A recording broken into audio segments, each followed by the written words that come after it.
David Garley is with me, director of the Better Sleep Clinic. Good morning.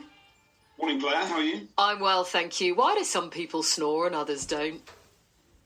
Some people snore, and I think some of it's bad luck just because of the shape of your airway. It's obviously a problem that comes from your upper airway. Sometimes people find it if they have a drink at night, that just relaxes their airway a bit much and causes a bit of snoring. Okay, so when I say could snoring potentially happen to anybody at any stage of life, is that fair? Yeah, it can do. Yeah, I mean, the way that snoring happens, so your upper airway is made of either hard structures like the roof of your mouth or soft structures like the back of the throat or the base of the tongue. So the hard structures stay in place by themselves, but the soft structures, they stay in place by muscles. And the issue is that as you fall asleep, these muscles relax, which means your airway just narrows in on itself. And when it's narrower, the airflow becomes turbulent and makes these soft structures vibrate, which is what we hear as snoring. So anything that makes those muscles more likely to relax. So being older certainly does, and having a drink can. And there's some other issues you can get. So if you have hay fever, sometimes that just makes your airways just a bit more inflamed and a bit more narrow. So if you develop that later in life, then that can cause snoring. I mean, poor old Timmy texted in. He says, I snore, grind my teeth, I make gurning noises, I talk in my sleep, hold imaginary conversations, sometimes sit upright.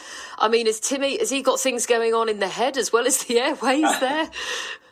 So the issue is that when you snore, you can have an associated condition called obstructive sleep apnea, and this can actually really disrupt your sleep. And when your sleep's disrupted, that can manifest in a lot of different ways. So yeah, you can get these like the gurning that he described, or sort of partial awakenings when he sits up in bed. Right. Well, I mean, we're going to talk later on about this research that's been done, but the whole point is to try and see, is there a way that you can cure snoring? You can certainly do something about snoring. So if you have hay fever, you can certainly get that treated. If you find that it's when you have a drink in the evening, then if you reduce your alcohol intake, that can help. There are some dental devices you can get. It's like a sports gum shield, but with a lower section for the lower teeth. And it just brings your lower jaw just slightly forwards. We're talking millimetres. Not enough to be uncomfortable, but enough to just increase the gap at the back of your throat. So some people find success with that. There's research actually that backs up a slightly unorthodox way of improving your snoring. And this is through trying to strengthen your airway muscles. And the way that they found to do that is actually through playing the didgeridoo. It doesn't sound like this should work, but there is actually some evidence backing that up. I love that, because that's like the last thing I thought that you were going to say. If you are a heavy snorer, does that actually impact the quality of your sleep? So in terms of sort of your health risks of being a snorer, the main health risk that you're probably going to get are bruised ribs through being repeatedly elbowed by your bed partner.